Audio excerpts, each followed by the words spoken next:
Ladies and gentlemen, Mario Galdos, your bald guy with the bow tie, bringing you your tip of the week, appraisals.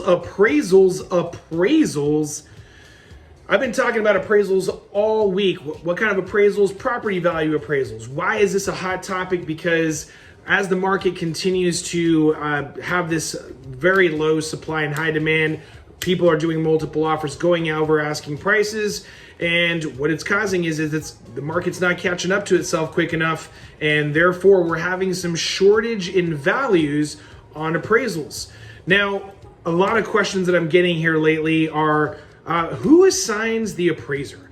And so we have appraisal management companies that designate appraisals. And so essentially, back in 2008 when the market crashed and everybody was, getting into a frenzy because appraisals were, really there was no regulation on appraisals. They created appraisal management companies to get in between lenders and the actual appraisers so that lenders could not influence the value of appraisers. So essentially there is an appraisal management company or a panel of appraisers in the appraisal management company that gets assigned in rotation based on appraisal orders. So if I pick this appraisal management company and they have a list of 10 appraisers, then those appraisers will be assigned in order. Now you can have multiple appraisal management companies, but again, that is how they are assigned. So underwriters do not assign appraisers. We do not assign the actual appraiser that goes out there. The realtor doesn't assign the appraiser that goes out there. These are assigned based on the appraisal management company that we are using. Now, we're seeing some shortage of value, not only for, conventional loans, that's really kind of the hot topic right now, is that conventional loans, we're seeing appraisals come in short for this, and then they're using comparable sales that have sold not only 1, 2, 3, 4, 5, 6 months, but even further than that. And a lot of people are asking me, well, Mario, I thought you could only use comparable sales that are within a 2-mile radius that have sold within 6 months. Well, that's not the case if your property that you're purchasing is not the same as the property that was maybe sold within 6 months. So if the property was sold, 7-8 months ago and matches your subject property, meaning the property that you're purchasing a little bit more, then it makes it a valid comparable. That falls within the guideline. And so who sets the guideline? Well, the program sets the guideline. So FHA sets their guideline, VA sets their guideline, and then conventional loans, which are the agency loans like Fannie Mae and Freddie Mac, have their own set of guidelines as well.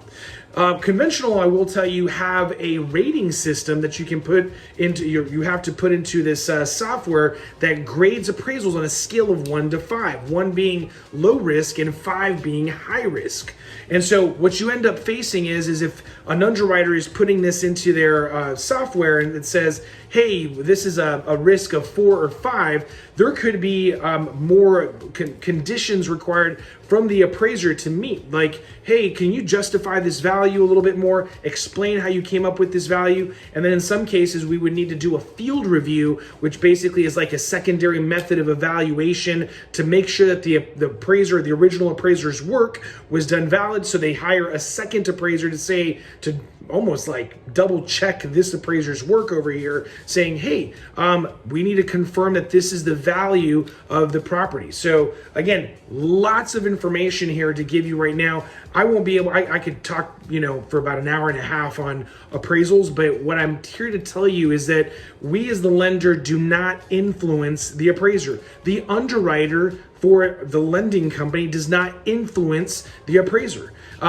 The only influence that we can have is really saying, hey, listen, I think that these comparable sales match the subject property, meaning the property being purchased, once again, a little bit better than the comparable sales that the appraiser used. But we as the lender then have to submit these new comparables to the appraisal management company. The appraisal management company in turn turns it into the appraiser. The appraiser has 48 to 72 hours to review it and then give us back the data based off their assessment for that.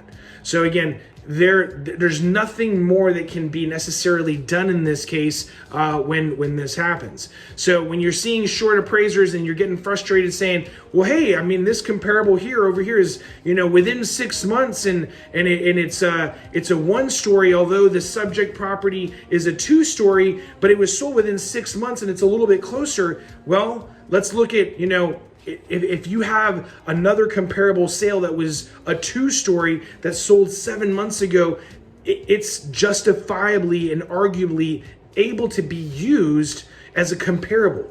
Again, unfortunately, there's no hard and fast rules. And, I was telling somebody earlier today, I can't say that I agree with every single appraisal that comes out there. We do our best. We can request that maybe we get a second appraisal done in some cases, but it's not always going to be accepted because it just really depends on the assessment of that original appraiser. And my point being here is that not all appraisers are created equal, much like not all lenders or realtors are created equal. Really, like any professional in any industry, is not always created the same. And don't fret it. Hey, at the end of the day, the mortgage is going to get done. If you are purchasing a house, if it's meant to be, it's going to happen. I know that sounds very in the clouds, but just to say, hey, listen, like, you can't let yourself get so worked up over an appraisal that it wrecks your day, it wrecks your week, and it really will convey itself to your buyer who's in that position of not knowing. So we got to stay professional, got to stay confident with what you know, and we can only do our best. And then we, as the lending, of course, we can only do our best providing the information that's given. Bottom line, if you have any questions, give us a call, 210-476-5523. You can visit us online at TritonGroupHomeLoans.com or send us an email at TritonGroup@LegacyMutual.com. Have an amazing weekend.